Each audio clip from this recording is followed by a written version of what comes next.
the time the two angels arrived at Sodom, and they found Lot sitting at the gate of the city.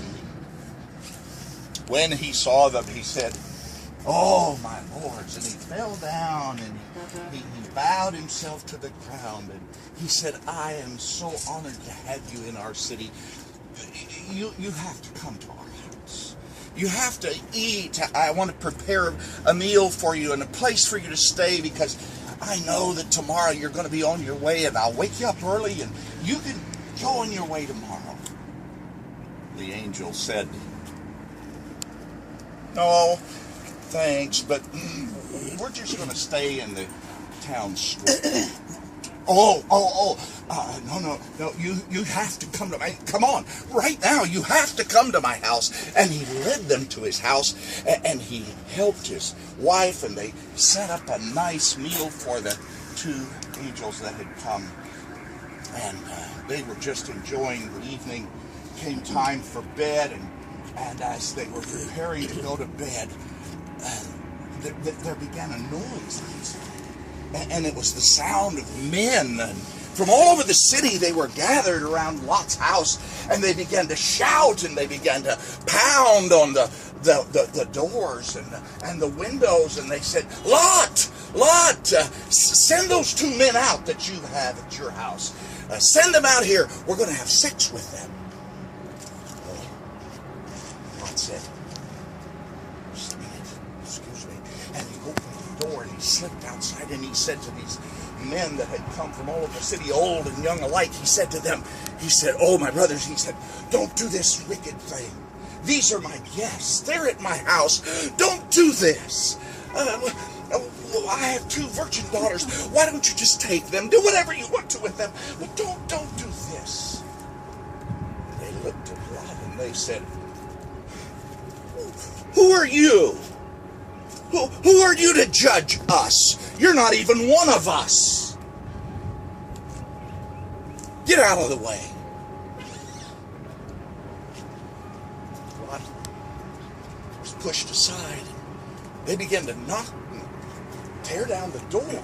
At that time, the angels opened the door quickly, grabbed Lot and pulled him inside, slammed the door shut. And Lot was like, the angel said, "Don't worry about it." I don't know if they waved their hand or whatever they did. All of a sudden, the guys outside were struck blind. They began to try to feel their way around, just looking for a way to find home. And the angels turned to Lot and they said, "Lot, we're here because God is going to destroy the city. He's going to wipe it out. And we have come to get you and to tell you this, and so that you can go to all of your family, your sons and daughters, your sons-in-law to be, whoever you own, get them and let's get out of here." Lot thought, boy, if they could have handled these guys that were around my house, this has got to be true. And he took off and he went to the house of his sons-in-law, and he knocked on the door. They were asleep. He woke them up and he said, "Come on, get up. We gotta go. God's gonna destroy the city. I've got men in my house that have brought a message from God. You've gotta come now." And they looked at him and they said, "You're crazy, old man. You're mocking us. You're just jesting with us. Get out of here." Lot went home to his wife and two daughters, and the men said, "Don't forget, we got to hurry." Morning came, and they weren't ready to go yet. I don't know, maybe Mrs. Lot was fixing her hair, choosing the right dress. Whatever it was, nobody seemed to be in any hurry. And the men said, "Look, the sun's already up. Come on, it's time. You've got to go. God's going to destroy this place. The judgment's coming. You can't be around here." And they still took their time. And after a while, in compassion for them, the angels just physically grabbed them by the hands and pulled them out of the city. And once they were out of the city, the angel said, now Lot, get out of here. Go to the mountain. Go over that direction, right over there. And get out of this valley, because God's going to send judgment, fire down here and destroy this place. Lot said, boy, I don't know. It's just hard for me to have to leave and go to the mountains.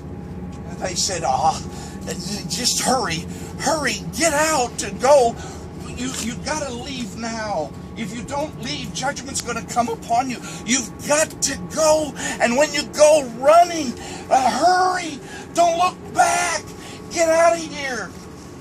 And Lot turned to them and he says, the mountains are so far away. Would it be okay? I don't think I could make it in the mountains. There's a little town right over here. Let me go to that town. I think I can survive over there. And the angel's kind of like, yeah, okay. We can't do anything until you get out of here. Go! I'll try to hold off the fire until you get into that little town. Unfortunately, as they were leaving Sodom, Mrs. Lot turned around and looked back, and she became a pillar of salt. Finally, about midday, they got to the little town, and once they got inside, the angel let them go. Because you see, it was because of Abraham, Lot's uncle, that they were so patient and showed such compassion on him. Because God had been in discussion with Abraham. And he blessed Lot because of Abraham. When Lot got inside the little town, God sent fire. And up on the hills on this side, Abraham walked over to the place that he and the Lord had been discussing earlier, and talking and bargaining. He looked out in this direction, and all he could see was a plume of smoke rising up into the clear blue sky where Sodom used to be.